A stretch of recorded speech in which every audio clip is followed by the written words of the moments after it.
Good day, my name is Dave Glover. Today, I'd like to walk you through the centralized management features introduced in NetWitness version 12.1. This new capability in NetWitness allows you to manage all of the configurations and content deployments in a single location, no matter how many correlation engines, log decoders, or network decoders you have in your environment. In the past, you would be required to connect to each and every device to make these configuration changes, or to deploy the required content. This requirement goes away in version 12.1 of NetWitness. We can now build groups of log decoders, network decoders, or ESA/correlation engines, and deploy the content through a policy, and then assign that policy to a group. This will reduce the amount of effort that is required by an administrator to not only set up new devices, but manage the content deployed on existing devices. Let's start by logging in and taking a look at where all of this is configured. After logging in and going over to the Configure tab, we then click on Policies. In this configuration and content policy is where I will start building these groups and building these policies. We'll also take a look at the content library, and the content library will automatically pull all of the information from live and display it here.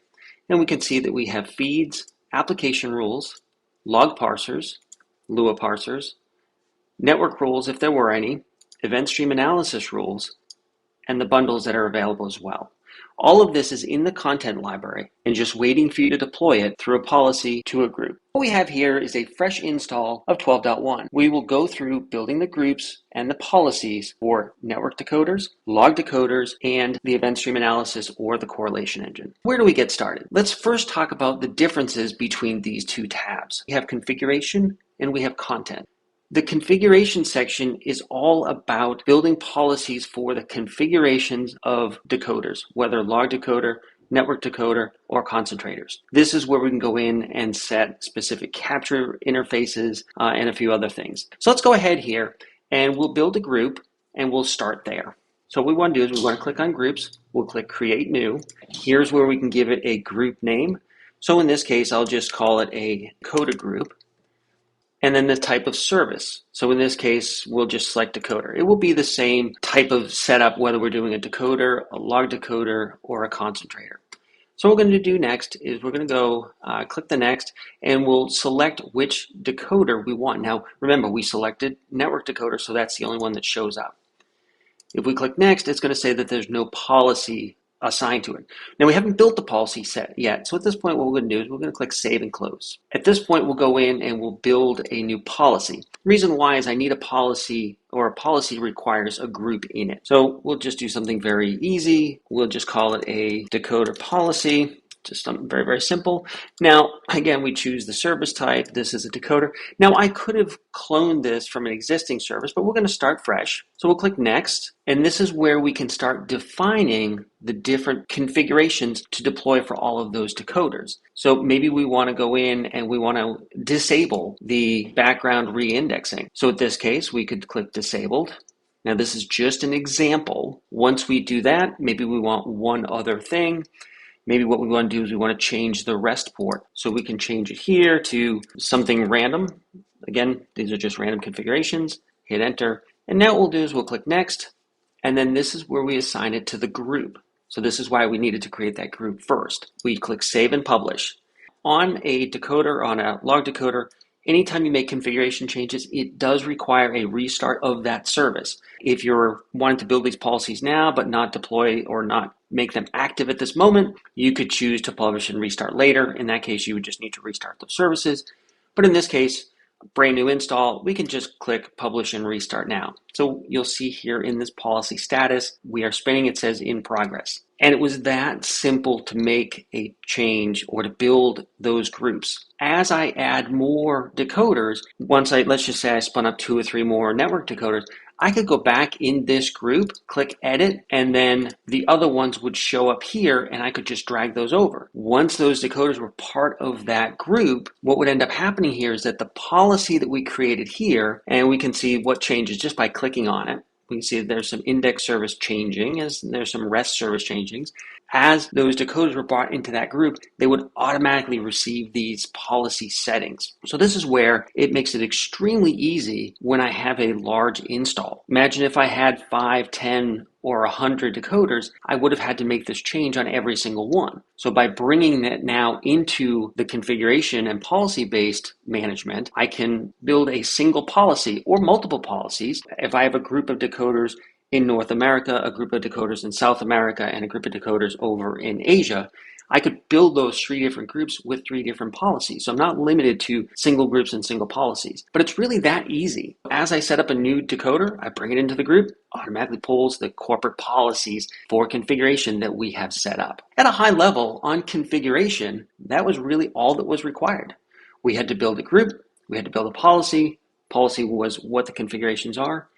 Add it to the group, good to go. It's that simple. Let's now take a look at the content side. So the content side is where I start building the policies for what parsers are on a log decoder, what parsers are on a network decoder, what rules are part of an ESA or correlation engine. Let's go ahead and start building those now. First thing you need to do is you need to go down here to settings and click Event Stream Analysis and add your data sources. So in this case, I'm just going to add it to a single concentrator. We use the trusted authentication.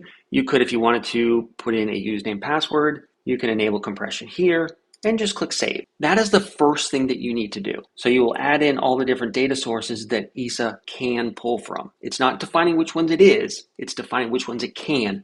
And that'll make a little bit more sense as we go ahead and build a new policy. So we've got that added in. Let's go back here and we're going to create a group. Now, much the same way that we did on the configuration side, we're going to create a new group. We'll just call it log decoders, just to be simple. Click Next. And again, we're going to select which services are part of that group. So I'm going to keep it very, very simple and just use a log decoder group, a network decoder group, and an ESA group. Once I get that done, I want to click Save and Close. I don't want to publish that just yet. So let's go ahead now and go to the policies. So we're working with a log decoder group. So let's go ahead and create this. So we'll now call this log decoder policy. Again, these can be named anything that you want. We'll go ahead and click Next. And then here is where I can actually define what's on that log decoder. So for our example, we're just going to go ahead and add the AWS parser, pick one other random one, we'll pick a big fix parser. In addition to that, I also want to incorporate a couple of application rules. So we're going to put in the VPC modified application rule, and we'll pick another AWS security group policy or application rule to that policy. So you can see here I can add in not just parsers, but I can add in application rules. Maybe I want to put a feed in there. So let's add in this, the RSA OSINT feed. So we add that in there. So let's click Next, and this is where we pick our groups. So we'll pick the group, and at this point, we will now go and publish that. Now, one thing to keep in mind here is that it will remove any of the parsers that are not selected because they're not active. So I don't need them on there to begin with. Let's go ahead and click on Publish Content. And what this is doing at that point is it's going ahead and deploying the appropriate content based upon the policy to that log decoder in question, right? The one that we picked as part of the group. So let's now go ahead and create a network decoder group. So we'll go ahead, click here, and we'll call it coder. We'll click Next. So this is our decoder. We're going to add that over here, and we'll click Next. Now the policy, we haven't built the policy yet, so we're just building the group. So we're just going to click Save and Close. Now let's go over here and go to the policies. So we'll call it network decoder policy. Click Next. Much the same way now, we're going to go over here to Lua parser because that's actually what the different parsers are that are on network decoders. So again, we're going to randomly pick a couple of these. We'll go ahead also and grab that OSINT feed. Now I could have put these all into a single policy, but I kind of just want to walk you through how to get these set up. And we'll throw in, we won't put a bundle in there. Let's just throw an application rule in there.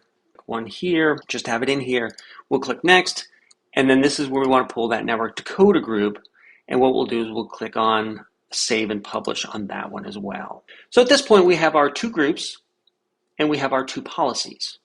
And we can see that those are both published.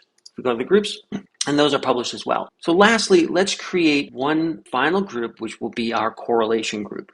So let's click on Create New. We'll call this ESA. Again, call it whatever you want. Click Next. And this is where we'll pick our correlation server. Click the little plus to get it over there. And again, there's no groups, but that's okay. I mean, no policies, but that's okay. Now let's go in here and lastly create a final policy. So we're going to go ahead and call this ESA policy, click next. We'll go to event stream analysis rule. So again, these are all the rules that are in live. Pick a couple of random rules, click next. We'll call it the ESA group. Now what we want to do here, this is a little bit different. If we save and publish, you will get an error that says failed.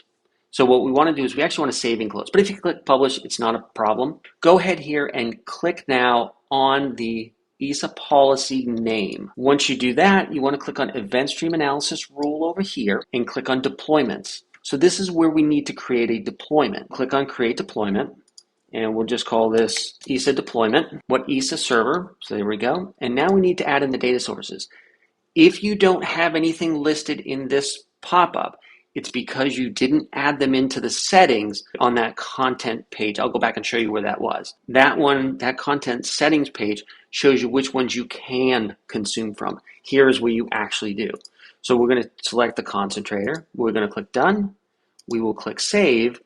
And then at this point, we can publish the policy. Now, when we publish the policy here, now we'll be successful. So we'll wait for this. And I want to show you one more thing here as well. If you click on this ESA policy, you're brought to this page. This is a summary of what rules you have on the system and so forth. Now, I can't add any more rules on this page. What I need to do is I actually need to click on edit the policy. So when I edit the policy, that's when I click next, and I go here and I can add more rules to my deployment. And then I click Save and Publish. There's also another shortcut here. If I go ahead and click this little checkbox and then click on Edit, we'll have to wait for this to finish in the policy deployment. But once I do that, I can then click Edit, and now I'm brought back to that first page where I can go ahead and add more rules to that policy. One last thing to note here, you may have some custom application rules. You may have some custom parsers that you have written. The way that those get uploaded is I click on the content library, and then I can click on log device, for example,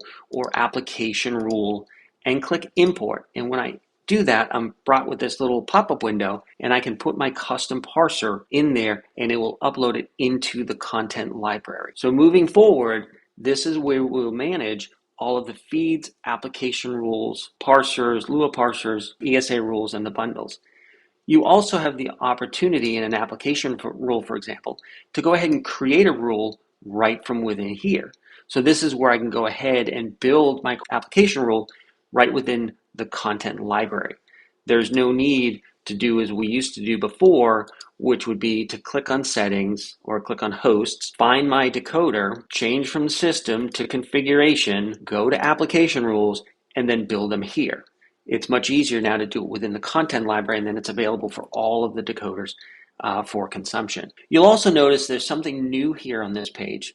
It says this service is managed by policy-based centralized config management. Please click here to manage the service. If you click there, it'll bring you back into the policies page. But that little setting pops up here on a few different pages within here. So if we were to change this over to a log decoder, for example, we can go here, go to config. We'll see here that the parsers are enabled by centralized config management. If you need to make changes to these, you have to go back to the configure policies and then make those changes within your, in the case what we were just looking at, the log decoder policy. So that's why we'll go ahead and make those parser changes and so forth. I hope this was useful. Thank you very much.